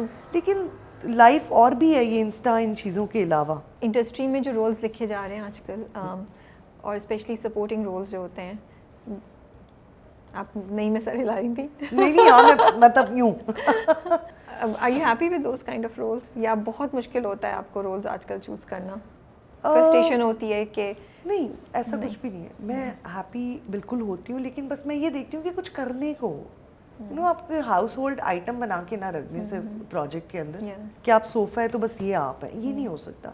कुछ करने को आपके पास कोई मार्जिन हो, तो फिर वो यही होता है कि आप ऐसा प्रोजेक्ट सेलेक्ट करें। हर प्रोजेक्ट तो आपके पास ऐसा नहीं आ सकता। दूसरा ये कि हाँ, सपोर्टिंग एक्टर्स बड़े इंपॉर्टेंट होते हैं। हम लोग उसको सपोर्टिंग एक्टर कहते हैं, लेकिन मुझे लगता है अगर आप उनको निकाल के ड्रामा बना के दिखा दें, मुझे सिर्फ हीरो हीरोइन पे ड्रामा बना के दिखा दें, नहीं बन सकता। आप किसी आम बंदे को खड़ा कर दें सपोर्टिंग एक्टर में, ड्रामा बना के दिखा दें, तो हमारी आपको अच्छा आर्टिस्ट चाहिए ही चाहिए। तो हमारी इंडस्ट्री रिस्पेक्ट करती है जो, या वो वैल्यू करती है नहीं, जो जो डिजर्व करते हैं? अनफॉर्चुनेटली नो, हमारे यहाँ नहीं। And how does it reflect कि रिस्पेक्ट नहीं है? देखिए, छोटी छोटी चीज़ें होती हैं। अब जैसे एक प्रोजेक्ट है, कोई बहुत प्रोजेक्ट हिट हो गया, अब उसकी फॉर एग्जांपल पिक्चर्स अगर पेजेस पे लग रही हैं तो सिर्फ हीरो हीरोइन की लग रही हैं, उसमें कोई भी किसी भी सपोर्टिंग कास्ट की या सपोर्टिंग एक्टर की नहीं लग रही, विच यू फील कि यार नहीं, आप भी उस प्रोजेक्ट का हिस्सा हो। बिल्कुल बिल्कुल। और आपको एक फीडबैक आ रहा है, लोगों का फीडबैक आ रहा है, तो फिर आपको प्रोडक्शन हाउस या चैनल क्यों नहीं ओन कर रहा उस तरह से? और हमारी तो एप्रिसिएशन ही यही है ना, बिल्कुल, कि यार हमारे प्रोडक्शन हाउस ने हमारी फोटो लगाई थी, हमने वो शेयर कर ली, तो यार हमें एप्रिसिएशन आप वहीं से शेयर करेंगे। एग्जैक्टली, तो वो आपको अच्छा लगता है। तो मुझे यहाँ पे लगता है कि हाँ, चैनल्स की तरफ से या प्रोडक्शन हाउसेस की तरफ से ये सपोर्टिंग एक्टर्स के साथ ज्यादती होती है, बिल्कुल होती है। और जिसको मैं हर प्लेटफॉर्म पे बात भी करती हूँ, और मैं प्रोडक्शन हाउसेस में भी बात करती हूँ। फॉर एग्जाम्पल परिजात की ही बात कर लें, तो मैंने बात की, बिल्कुल की, और अपने लिए नहीं की, मैंने टीपू के लिए कहा, मैंने पारिस के लिए बोला कि यार आपको सबकी एक एक फोटो, आपका ख़त्म हो रहा है ना प्रोजेक्ट, उस पर एक एक पिक्चर सबकी लगा दो यार, सबका एक हिस्सा था उसमें। ट्रू। तो और बड़े मजे के कैरेक्टर थे उन्होंने, वो परिजात की जो फैमिली थी उसमें बड़ा इंटरेस्ट था, यू नो। और हम इम्पोर्टेंट भी थे क्योंकि हम परिजात की फैमिली थे, तो पहला सबक तो उसने घर से ही हासिल किया था, उसको शेप करने के लिए। तो आप बड़े इम्पोर्टेंट, तो आप उसको अप्रिशिएट करने के लिए क्या ही चला जाएगा अगर आप एक पिक्चर लगा देंगे, क्या चला जाएगा? कुछ भी नहीं, सिर्फ आर्टिस्टों की अप्रिसिएशन हो जाएगी। बिल्कुल। तो ये मुझे लगता है कि ये ज्यादती बिल्कुल होती है और इसको एड्रेस करना चाहिए। Okay, that's interesting. I really hope कि going forward इंशाल्लाह, बिल्कुल क्योंकि इंशाल्लाह। अब तो कुछ रोल्स बड़े अच्छे लिखे जाते हैं, जिनमें बड़ा मटेरियल होता है और उसमें एक्टिंग का मार्जिन भी बहुत ज़्यादा। बिल्कुल, बल्कि मुझे याद है बंधे एक डोर से जब मैंने किया था, वो बहुत ज़बरदस्त आपका वो हमारा ट्रैक ऐसा था कि हमने एक दफ़ा ब्लॉगर्स को मजबूर कर दिया था कि हमारे बारे में बात करो। बिल्कुल, हमने ऑनेस्टली मैं आपको नहीं, देखो राबिया, आपका तो डिफरेंट है, आप सबको बुलाती हो, मैंने आपको देखा है, आपके शोज देखे, आप उन लोगों को भी बुलाते हो जिनको कोई नहीं बुलाता, जिनको वाकई कोई नहीं बुलाता, क्योंकि हर कोई अपने उस हिसाब से चल रहा होता है। टैलेंट है जिसको अप्रिशिएट करना चाहिए। मैंने आपके शो पे देखा है कि आपने बहुत सीनियर्स को भी, जूनियर्स को भी, आप जो बहुत मशहूर नहीं भी हैं, आपने उनको भी बुलाया। Exactly, which I appreciate. और मैं इसलिए ये बात इसलिए नहीं कह रही कि मैं यहाँ पे आई हूँ तो मैं ये बोल रही हूँ, लेकिन ये मुझे आपकी हमेशा बात अच्छी लगती है। शुक्रिया। और मुझे इसीलिए उस टाइम पर जो ब्लॉगर्स हमारे लिए कभी ना लिखते, you know what I mean, like जो पेड होते हैं या जिनकी पीआर हो रही होती है, चीजें होती है, ये एक बड़ी बिटर रियलिटी है, उन्होंने भी हमारे लिए लिखा और बात की, जिस पे मुझे बड़ी खुशी हुई थी। मैंने कहा यार ये वो टॉपिक बड़ा अच्छा था, फिर आप दोनों की केमिस्ट्री बड़ी अच्छी थी, and the way you guys did it, माशाल्लाह माशाल्लाह, वो बहुत अच्छा था।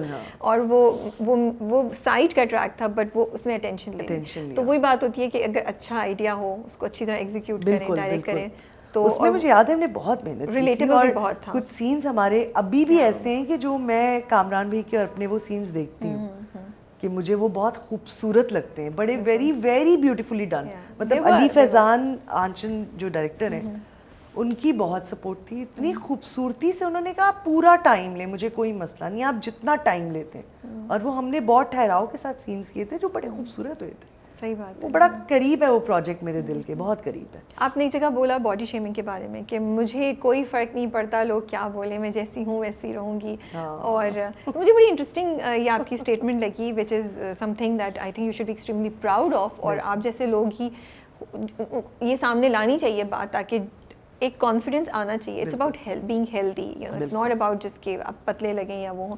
लेकिन ये शुरू से था आपके अंदर, इतना कंफर्ट अपने साथ, इतना कॉन्फिडेंस, या किसी टाइम पे आके आपने सोचा यार ये मैं लोगों की बातें सुन के कब तक करती रहूँगी, and I am not gonna, फिर आपने अपना माइंडसेट चेंज कर लिया। तो ये कैसे हुआ? ये बिल्कुल बड़ा इंटरेस्टिंग क्वेश्चन है आपका। I am glad you did it. ये बिल्कुल हुआ तब जब मेरी बेटी पैदा हुई पहली। ओके। तो मेरा क्योंकि वेट मैंने पुट ऑन किया था, सर्जिकल था मेरी बेटी, दोनों बेटियां मेरी 2 साल में हुई और दोनों सर्जरी से हुई थी। तो मुझे एक्सरसाइज करना बिल्कुल मना था, like at least for 1 year. Doctor ने कहा था इतनी तुम्हारी बॉडी इस वक्त फ्रजाइल हुई हुई है कि इसको नहीं छेड़ना, तुमने एक्सरसाइज नहीं करनी कोई भी। उस टाइम पे मैं बड़ी कश्मकश में थी, क्योंकि मैं हीरोइन से निकल कर एकदम से कैरेक्टर एक्टिंग की तरफ मुझे ऑफर्स आना शुरू हो गए थे। तो मुझे लगता था कि यार मुझे करना चाहिए या फिर मुझे अपना वेट शट डाउन करना चाहिए और फिर करना चाहिए। कुछ समझ नहीं आ रही थी मुझे। और फिर लोगों की कुछ मैंने 1-2 पिक्चर्स लगाई जिसमें मुझे बहुत बॉडी शेम किया गया, बहुत ज़्यादा। मतलब क्या क्या मैं बताऊं कि क्या क्या लिखा गया मेरे उस पिक्चर्स के ऊपर। जिसके बाद मैंने टाइम लिया और मैंने सोचा कि नहीं, अभी करना है काम तो ऐसे ही करना है। बस वो एक जिद होती है ना, आपको आ जाती है, आप कहते हो कि नहीं, क्योंकि आप लोगों को ये नहीं पता होता कि आप अपनी बॉडी के साथ अपने साथ कितना स्ट्रगल कर रहे हो। लोगों को लगता है हम पतले होना ही चाहते ही नहीं है। कौन है जो नहीं होना चाहता? होना तो सब चाहते हैं, लेकिन सब एक स्ट्रगल करके थक जाते हैं, फिर कहते हैं यार ऐसी की तैसी हम किसके लिए कर रहे हैं। और किसी की क्या स्ट्रगल है आपको नहीं, चैलेंज क्या है आपको नहीं पता। एग्जैक्टली, किसी के साथ क्या प्रॉब्लम है, किसी के साथ क्या बीमारी है, बिल्कुल, जिसमें वो वेट शायद लूज कर ही नहीं सकता। तो लोगों को भी सोचना चाहिए बात करने से पहले, लेकिन खैर वो तो एक अलग डिबेट है, लोग सोचते हैं। वैसे भी मैं सोचती हूँ यार, ये आपका क्या, ये एक दूसरे इंसान का डिसीजन है ना। हाँ। उसकी बॉडी, उसका लेकिन मुझे इंडस्ट्री में बहुत कुछ फेस करना पड़ा, मुझे काम में बहुत फेस करना पड़ा। यस, मेरे पास कैरेक्टर्स नहीं आते थे just because of my weight. तो मैं कहती थी यार, मतलब मेरे साथ के सब लोग अभी भी हीरो हीरोइंस आ रहे हैं, तो मुझे ना लो हीरोइन, लेकिन माँ की कैरेक्टर की बात तो मत करो ना। एटलीस्ट जब मेरा टाइम आएगा आई डू इट, लेकिन अभी नहीं है, मुझे पता है अभी नहीं है। तो जस्ट बिकॉज ऑफ कि मैंने वेट पुट ऑन किया, फिर मैंने जिद में किया, मैंने कहा अब मैं इसी वेट के साथ काम करूँ। अब मैंने वेट अब थोड़ा लूज करना शुरू किया। पहले तो मैंने बहुत ज़्यादा वेट के साथ काम किया और माशाल्लाह बहुत खूबसूरती से फ्लॉन्ट करके काम किया कि ऐसी की तैसी मैंने ऐसे ही करना है। बल्कि मेरी एक आर्टिस्ट है, बड़ी मेरी अच्छी दोस्ती भी है, फरा शाह, हमसे बहुत सीनियर भी हैं, लेकिन मुझे वो हमेशा कहती थी तुझे इस तरह काम मिल रहा है, पता नहीं अल्लाह की क्या करम नवाजी है तेरे ऊपर, तुझे इस सुलिये में भी काम मिल रहा है। मैंने कहा यार अल्लाह का करम है, मुझे मिल रहा है, क्योंकि मैंने कभी सोचा नहीं इस बारे में, मैंने कभी कॉम्प्लेक्स फील नहीं किया कि यार मैं ऐसी लग रही हूँ या मैं ऐसी लगूंगी। नहीं, काम आता था, काम का पता था, काम टिका के करना है बस, लोगों को अच्छा लगेगा। लेकिन इस चीज़ में मुझे लोगों ने फिर मेरा साथ भी बहुत दिया। जहाँ मैं ये बात करती हूँ कि हमें प्रोडक्शन हाउसेस सपोर्ट नहीं करते, वहाँ लोग सपोर्ट करते हैं। आप पहचानी जाने लगी, निकली बाहर, तो कोई फैन रिएक्शन है जो शेयर कर सकती हैं? कभी किसी ने कुछ कहा हो, कुछ किया हो? वेट को लेके? नहीं जनरली नहीं, मैं पॉजिटिव अच्छी बात कर रही हूँ। जब मशहूर होना शुरू होते हैं लोग, तो मैं एकदम से बिल्कुल बड़ा अच्छा, बड़ी मैं क्या बताऊँ, एक दफा तो मेरे साथ बहुत बुरा हुआ। बुरा मेरे फट गए, कपड़े फट गए लोग इतना हुए। हाँ, तब मेरा जियो पे ड्रामा चल रहा था मेरी माँ। अच्छा। और वो तब बहुत मशहूर था और मेरा कैरेक्टर निम्रा, मतलब उस वक्त मशहूर नेगेटिव कैरेक्टर था, शदीद मशहूर। तो मुहर्रम में मैं लाहौर गई, क्योंकि मैं मुहर्रम तब हमेशा लाहौर में करती थी। तो मजलिस में मैं एक जगह पे गई, वहाँ पे एक जगह है दाता साहब के पीछे गामिशा, एक इमाम बारगाह, मैं वहाँ मजलिस में गई। यू वोंट बिलीव, वहाँ पे सिक्योरिटी की औरतों ने मेरी आवाज़ से मुझे पहचान लिया कि आप निम्रा हैं, हालांकि मैंने पूरा नकाब किया हुआ था। और वहाँ औरतें आवाज़ें लगाना शुरू हो गई कि निम्रा को बुलाओ, निम्रा निम्रा निम्रा। मेरी बाजू फट गया था, मेरी शर्ट का बाजू फट गया था और मुझे वहाँ से निकाला गया था और मैं निकली थी वहाँ से कि यार नहीं, ये नहीं हो सकता। कैसा फील हो रहा था? डर लग रहा था उस वक्त, या हाँ, उसको खुशी उस हो रही वक्त तो थी? मैं बहुत डर गई थी, लेकिन घर आके फिर दूसरा केस ये हुआ, मेरे अब्बू मेरे साथ गए हुए थे और हम लोग, मुझे पासपोर्ट रिन्यू करवाना था अपना, हम पासपोर्ट ऑफिस गए। अब वहाँ पे जो आ रहा है, जो मिल रहा है, जो सब, अब्बू बैठ के बाद में कहते ओए यार तू बड़ी मशहूर हो गई कि यार आप मतलब मुझे क्या हल्के में ले रहे हैं, ऑब्वियसली हमेशा यही करते हैं ना, उनको नहीं पता। फिर हमारे घर में अम्मी इतना बड़ा नाम बैठी हूँ तो उनको मेरा क्या लगता है। और अभी जब अक्सर लोग मेरे उससे अम्मी को पहचानते हैं कि ये मदिया की अम्मी है, यस, तो वो चीज़ मुझे बहुत वो होती है कि यार, और वो अम्मी को भी बहुत अच्छी लगती है कि यार मैं ये सुनने चाहती थी मैं कि लोग मुझे कहें कि ये मदिया की अम्मी, वो भी होता है। I know that must be such a, वो उस वक्त एग्जैक्टली, क्योंकि अब की जनरेशन तो अम्मी को इस तरह नहीं पहचानती ना, ये बात तो उनके लिए तो वो मेरी माँ है कि मतलब मदिया रिजवी की अम्मी है। सही बात। चौधरी एंड सन्स, यस, मजा आ रहा है मुझे देख के, आपका कैरेक्टर डिफरेंट है। Yes. वो लिखा हुआ ही ऐसे था, कोई खास तरीके से जो हंसती है, वो ये लिखा हुआ था या आपने डाला? नहीं, मैंने नहीं, ये हमारे डायरेक्टर है वजाहत, वजाहत का इनपुट था ये कि हमें ये करना चाहिए, क्योंकि मैं कॉमेडी और रमज़ान प्ले पहली दफ़ा करी, मैंने पहले कभी नहीं किया, तो मेरी लाइफ का पहला रमज़ान प्ले मैंने पहले कभी नहीं किया। कॉमेडी भी पहली दफ़ा? कॉमेडी भी हाँ, बहुत पहले मैंने किस दिन मेरा ब्याह किया था, किस दिन मेरा ब्याह होगा, एक आती थी सीरीज, लेकिन वो बहुत पहले की बात थी, मतलब मैच्योर हो कि मैं इस तरह से कॉमेडी कभी नहीं की। तो मुझे वजाहत ने जब फोन किया तो सबसे पहले ही बोला कॉमेडी करेंगे आप, मैंने कहा यार नेकी और पूछ पूछ, इतनी डिप्रेशन के दौर में कौन नहीं करना चाहेगा, मैंने कहा बिल्कुल। और फिर मुझे पता था वजाहत अगर कर रहे हैं तो फिर तो वो कोई चीज़ लार्जर देन लाइफ ही होगी, मज़े की होगी।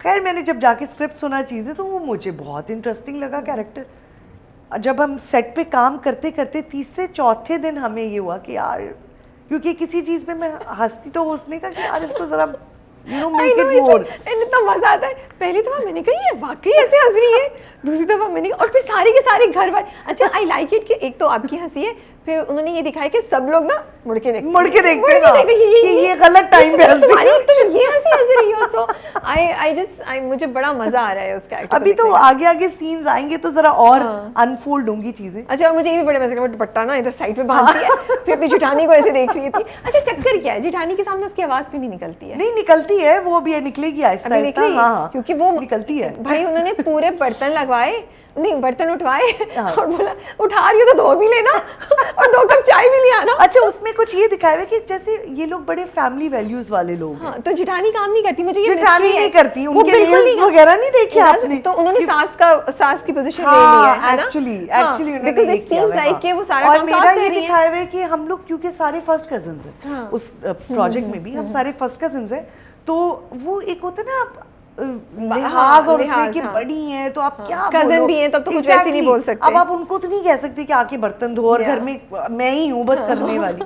तो वो आगे बड़ा रौला वौला मचेगा इस बात का कि मैं बड़ा फिर चीखती चिल्लाती हूँ क्या चावलों को दम लगा दो। अच्छे वाले चावल खराब करती थी, दम से ही नहीं लगे थे। She just looks at her कि रियली।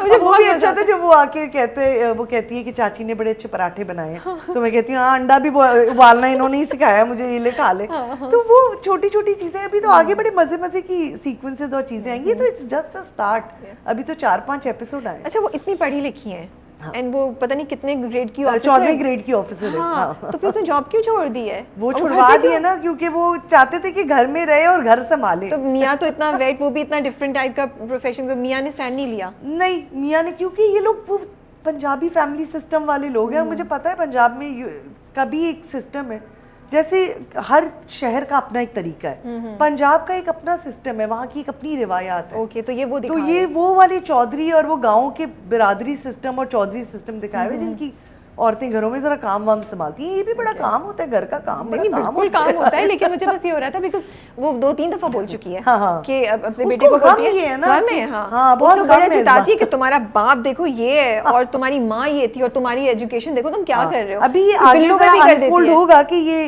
क्या करेगी, अभी आगे पता चलेगा इस चीज का। चले, अच्छा मैंने कहा है ना कि मैं ऐसे नहीं करती नहीं मुझे बिल्कुल यकीन है, मैं तो कह रही हूँ, मैं तो अभी से एंजॉय कर रही हूँ, बहुत ज्यादा मुझे मजा आता है। लेकिन इसमें अच्छी बात ये थी कि it's a family emotional drama, जिसमें आप इवेंचुअली सैक्रिफाइसेस भी करते हो फैमिली वो है। और मुझे अच्छा लगता है कि लाइक वो बैठे हैं ना इससे बाद लाइक एक बैंटर चल रही है ना, और वो इतने मजे की होती है कि आप सुन रहे होते हैं कि अच्छा दादा ने ये बोला और जेठानी ने देवरानी को ये बोला, फिर बिल्लू आ गया, फिर वो जो जेठानी के भाई हैं, जो उनका नाम इस वक्त याद नहीं आ रहा, यासिर ऑफ कोर्स उनके कैरेक्टर का नाम याद नहीं आ रहा, वो मुंह छुड़ा के बैठे हुए ताशी, हाँ ताशी। तो it's a very interesting chemistry जो आप सबके दरमियान है। लिखा बहुत अच्छा है, साइमा ने बहुत अच्छा, साइमा अकरम चौधरी का स्क्रिप्ट है, उन्होंने लिखा बहुत अच्छा है। जब आपकी कहानी का प्लॉट स्ट्रांग होता है ना, तो एक्टर्स बहुत कॉन्फिडेंटली करते हैं और डायरेक्टर भी फिर बहुत कॉन्फिडेंटली पोर्ट्रे करता है। अगर आपको पता है कि यार झोल है कहानी में,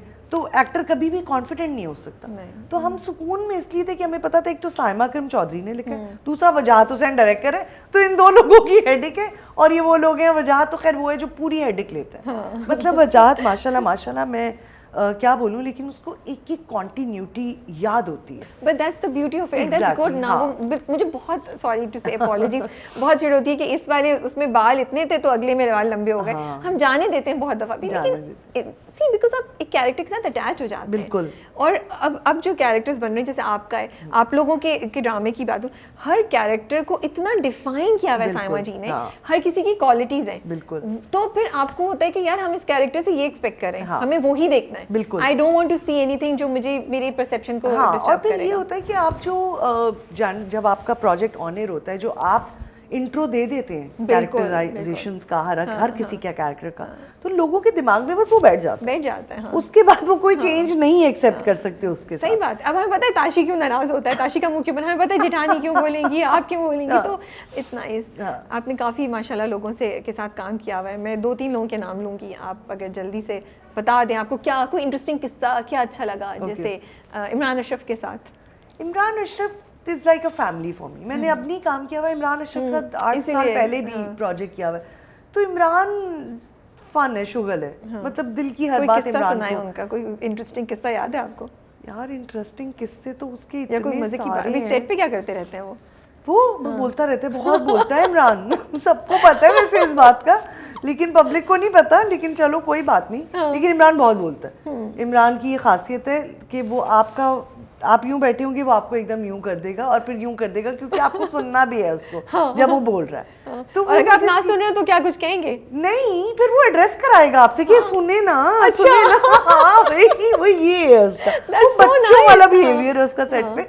वो बिल्कुल उसी तरह ही करता है, लेकिन वो मेरे साथ उसकी इतनी फैमिली वाला है, मेरा उसका बड़ा प्यार है, बड़ा पुराना। तो वो उसका यही होता है सेट पे कि वो बोलता है, और फिर खिलाने का बहुत माहिर है वो भाई। खुद वो डाइट पे होता है, उसने हम सबको खिला के हमारा बेड़ा गर्क किया हुआ है। तो वो डाइट पे बाकी हाँ। अभी उसने पिछले कोई 2-3 दिन पहले रिब्स ऑर्डर किए हुए थे। अब वो रिब्स तो क्या, उसने मैश पोटैटो के साथ अच्छा ये खाए, चर्बी ऊपर रखे और यूं खाए, और वो सब खिलाया उसने हमें। लेकिन एंजॉय किया हमने। अहमद अली के साथ। अहमद अली, यार Ahmed Ali is one of a gem in our industry. Ahmed के साथ तो मुझे खैर बहुत मैंने एंजॉय किया। एक तो उसका इंटेलेक्चुअल, अंदर एक उसके इंटेलेक्चुअल भी है, फिर उसको बातें करते हैं कभी-कभी। हाँ बहुत डीप, और उसी का ही मज़ा भी आता है आपको अक्सर, और बहुत डाउन टू अर्थ। मतलब अगर आप अहमद को कहेंगे ना ज़मीन पे बैठ जाओ, वो बैठ जाएगा। वो कोई दूसरी बात नहीं करेगा आपसे, वो नहीं पूछेगा क्यों। और बहुत सुलझे हुए घर का, एक पढ़ा लिखा फैमिली का एक आपको लड़का जो दिखता है ना, वो अहमद में बड़ी क्वालिटीज़ है इस चीज़ की। और बहुत इज्जत करना, उसको पता है मुझे किसकी कितना रिस्पेक्ट करना। That's really nice. Very nice. आजकल के लड़कों में नहीं मिलती हैं चीज़ें, लेकिन मैंने अहमद से मैं बहुत इम्प्रेस हुई कि मैं उसकी अम्मी को इस बात की दाद देना चाहती हूँ। उन्होंने बड़ा अच्छा उसको रेस किया हुआ है माशाल्लाह। इकरा के साथ आपने झूठी में काफ़ी आप लोगों के बड़े वाले सीन थे, वो कैसा एक्सपीरियंस था इकरा के साथ काम करना? बेहद खूबसूरत। अच्छा। इकरा, उसके बाद मेरी इनसे दोस्ती हो गई, फिर मैंने यासिर के साथ एक प्रोजेक्ट किया, और फिर इन दोनों से मेरी इतनी दोस्ती हो गई, यासिर से बहुत ज़्यादा। फिर घर आना जाना, मिलना जुलना। इकरा मुझे लगता है हमारी इंडस्ट्री की सबसे ज़्यादा समझदार लड़की है। मैं मतलब अभी तो माशाल्लाह इंडस्ट्री में जितनी लड़कियां हैं बहुत समझदार हैं, बहुत ज़्यादा समझदार है, लेकिन मैं सबसे टॉप पे इकरा को रखती हूँ। जिस तरह मैं उसको देखती हूँ, अपना घर, काम, चीज़ें, अभी इतनी छोटी है यार वो, मतलब शी इज सो यंग। और इस एज में इतना समझदार होना, इतनी चीज़ों को समझना, ये गॉड गिफ्टेड होता है। खैर मैं उसकी अम्मी से भी मिली हुई हूँ माशाल्लाह, उसकी अम्मी भी बहुत समझदार खातून है, तो वो उसको जेनेटिकली आया है वो चीज़। बट माशाल्लाह बहुत खूबसूरत, बहुत अच्छी, बड़ी अच्छे दिल की लड़की है। और सज्जल? सज्जल को तो मैं पुराना जानती हूँ, मतलब सज्जल के साथ तो हम पुराना। सज्जल आई थिंक हमारे यहाँ सज्जल जैसी एक्ट्रेस और परफॉर्मर कोई नहीं है, कोई नहीं है। सज्जल अपने टाइप में अपने जैसी वाहिद लड़की है पाकिस्तान की इंडस्ट्री में, और उतनी ही अच्छी लड़की है। मतलब वो भी ऐसी ही है कि मतलब ज़मीन पे बिठा दो, कहीं भी बिठा दो, बस काम उससे करवाओ, वो काम आपको टिका के देती है, कोई नखरे नुखरे नहीं है। और ये आजकल की लड़कियों में बड़ी अच्छी खासियत है, और लड़कों में भी कोई नखरे नहीं है, इनका पता ही नहीं चलता सेट पे, कोई स्टारडम फील ही नहीं होता, सब एक हंसी मजाक में इस प्रोजेक्ट गुजर जाता है। That's nice to hear. तो चौधरी एंड सन के सेट्स पे कुछ हमें किस्सा सुना सकती हैं? कुछ इंटरेस्टिंग बात हुई? क्या होता है, किसका क्या मूड होता है? कितनी बड़ी कास्ट है, बड़े मजे की कास्ट है आपकी तो यार। बस वो चौधरी एंड सन में सिर्फ ये होता है कि हम लोग संडेज भी शूट कर रहे हैं। ओके, क्योंकि बहुत टफ है भाई आप लोगों के लिए। हाँ, वो टफ थोड़ा इसलिए है क्योंकि सुहेल साहब की रूटीन बहुत टफ है, उनको 3 दिन लाहौर जाना पड़ता है शो के लिए, तो फिर वो फ्राइडे को वापस आते हैं, तो हम सैटरडे संडे भी फिर यूटिलाइज करते हैं, क्योंकि बीच में 3 दिन का गैप उनके काम का आता है, तो फिर उनके साथ जो काम है वो डेफिनेटली हमें तो करना ही करना है, उसको कवर करना है। तो जब हम संडे को शूट करने के लिए आते हैं तो फिर हम वजाहत को तंग करते हैं, टीचर हम आ गए हैं, अब बताएं क्या करें, तो वजाहत हंसते हैं, यार मैं क्या करूँ, ये वो, मैं भी तो आया हूँ, एग्जैक्टली वो भी तो आया है। लेकिन वो उस दिन हम सबका ऐसे ही गुजरता है, संडे भी देना पड़ता है, बार बार हर कोई बोल रहा था यार संडे भी दे दिया हमने, तो संडे भी। मुझे लगता है बाकी सब दिन आज जैसे संडे जाना पड़े, दिल को कुछ होता है यार संडे क्यों जा रहे हो, एक अजीब सी तकलीफ होती है पूरा दिन। आई कैन टोटली अंडरस्टैंड, मुझे शायद संडे आना पड़े, मुझे तकलीफ अभी से महसूस हो रही है। मतलब पूरा दिन ना एक दिल में हल्की हल्की तकलीफ रहती है कि संडे को काम करें यार, क्यों। मैं वजाहत को अक्सर कहती हूँ, मैंने कहा हम हर सेट पे हमारे बड़े टेंट्रम वो ये वाले होते हैं ना कि हम 10 बजे तक काम करेंगे, 9:30 बजे के बाद कोई लंबा सीन हम शूट नहीं कराएंगे, 10 to 10 है तो 10 to 10 ही करना है, 1 मिनट ऊपर नहीं जाना, निकल जाना है कि बस हम जा रहे हैं। संडे हम शूट नहीं करेंगे। मैंने कहा इधर आके तो सारा कुछ खत्म हो गया, हम रातों को 1-1 बजे तक शूट कर रहे हैं, संडे हम शूट करें। मैंने कहा और क्या क्या करवाओगे हमसे।